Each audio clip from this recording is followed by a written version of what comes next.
Often say, don't they, that royal families, or any family in fact, have difficulties making do and making mend and all that sort of stuff. Quite what the late and brilliant Queen Victoria would have made all about the latest royal scandals remains to be seen. Remember though, of course, she had her own royal scandals herself, didn't she? And they were well documented in many books, films, and of course those secret letters. But this particular story is, well, shall we say, upsetting the two people that currently live here in Kensington Palace on this glorious day. Catherine and William, otherwise known to the world as the Duke and Duchess of Cambridge. But why is this particular story upsetting William? Hi, good morning, Neil Sean here in the very heart of London, a place that doesn't need an introduction, the beautiful Kensington Palace. Currently open for tours if you are in London, well worth a look around. Been in there many times myself filming. It is really interesting.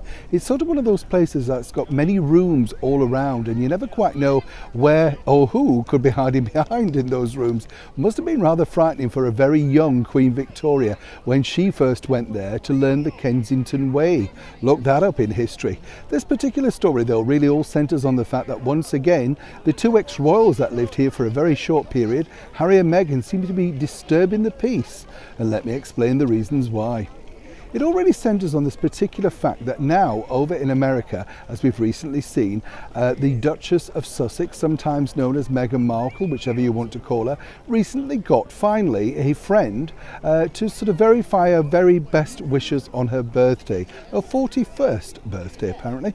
And of course what's interesting here is it came from Tyler Perry. This comes from a man who very generously let Harry and Meghan use their mansion to stay in while they relocated over in California. There were all those ridiculous rumours as well, weren't there? That, of course, when you think about it, apparently they were rude to the staff, trashed the place, all that sort of stuff. Never believe that because, you just kind of know, don't you? It's, you can say anything because the truth is not rebuffed. Believe them or not, of course, the stories come thick and fast in that Tom Bower book. It's not been great for Meghan and Harry's PR, but it's this particular emergence of this title that's really offended His Royal Highness Prince William, and you can understand why. We've seen over the last few days, Meghan's devoted fans have decided to call her Princess Meghan, which isn't of course the official title. Of course the title given to her by our gracious monarch of 70 years, our wonderful Queen Elizabeth, was in fact the Duchess of Sussex. There's two other minor titles attached to that too. But what's interesting is Meghan herself has always liked to think, as we now know, as herself as a princess. And this is a very clever move by her marketing team because it puts her back into a youthful market, young girls wanting to be princesses. It makes her seem years younger than her 41 years, and more importantly connects her back, or so they think, to a younger audience.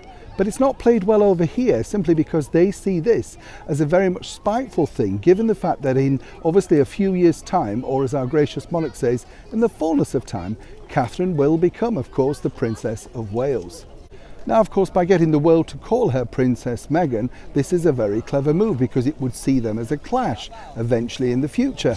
Personally, I don't think this is going to take off big time because everybody knows, really, they always use her full name, don't they? Her former professional name, that of Meghan Markle. And with the arrival of the Duke and Duchess of Cambridge going over to the United States towards the end of the year for their Earthshot Awards, of course, they will go under the title of the Duke and Duchess of Sussex, which is their official titles now. But moving forward, we've often seen and already seen here in the media of the United States, they're already calling Kate Princess Kate. Now I wonder where Meghan got that particular idea from. But as ever, moving forward, this is creating yet another barrier, and it could easily be resolved because if you think about it, Harry and Meghan could simply put out a message on their website stating that they don't like this and they possibly think this is not the right thing for their devoted fans to do. So far though, they haven't. I'll leave that up to you to work out exactly why. Do let me know what you think about this particular story in the comments below. Neil Sean, Kensington Palace, London.